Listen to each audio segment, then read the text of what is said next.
తెలంగాణలో కులగణనపై ఏర్పాటైన sub committee భేటీ అయింది. మంత్రి ఉత్తమ్ కుమార్ రెడ్డి అధ్యక్షతన సమావేశం జరిగింది. ఈ నెల 4న సర్వేను క్యాబినెట్లో ప్రవేశపెడతామని, అదే రోజు శాసనసభలో ప్రవేశపెడతామని మంత్రి తెలిపారు. బీసీ జనాభా లెక్కించాలనేది రాహుల్ గాంధీ కోరికని, వెనుకబడిన వర్గాలకు న్యాయం చేయాలన్నదే కాంగ్రెస్ ప్రభుత్వ లక్ష్యమని ఉత్తమ్ చెప్పారు. సర్వే అడ్డుకునేందుకు తప్పుడు ప్రచారం చేస్తారని, ప్రతిపక్షాల అడ్డంకులు తట్టుకుని సర్వే పూర్తి చేస్తామని మంత్రి తెలిపారు. ఈ లెక్కలతో ప్రభుత్వ పథకాలు సమర్థవంతంగా అమలు చేస్తామన్నారు.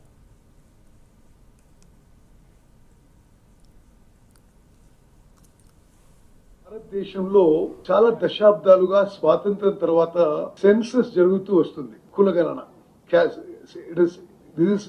మేము చేసింది caste census. Normal census every decade జరుగుతూ ఉండింది. బట్ ఎక్కడ కూడా accurate proper comprehensive social justice కోసము క్యాస్ట్ సెన్సస్ మరి సెన్సస్ లో ఇంక్లూడెడ్ భాగం కాదు.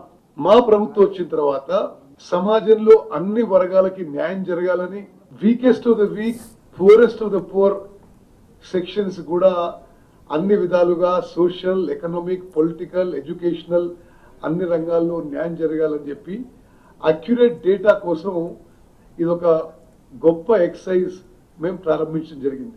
స్వతంత్ర భారతదేశంలో ఇంత పెద్ద socio economic survey, socio economic caste survey మరొక రాష్ట్రంలో కానీ దేశంలో ఏనాడు జరగలేదని చెప్పి నేను మనవి చేస్తున్నాను. నిరంతరం రాహుల్ గాంధీ గారి ఇన్స్పిరేషనల్ లీడర్షిప్, వారి మాటలు, వారి ఆదేశాల మేరకు, వారి సిద్ధాంతాలు, మరి వారి గైడెన్స్ మేరకు మేము ఈ తెలంగాణలో కాంగ్రెస్ ప్రభుత్వం ఈ సోషియో ఎకనామిక్ సర్వేలో మేము ముందుకు పోయిన విషయం కూడా నేను మరోమారు అందరికీ గుర్తు చేస్తున్నాను.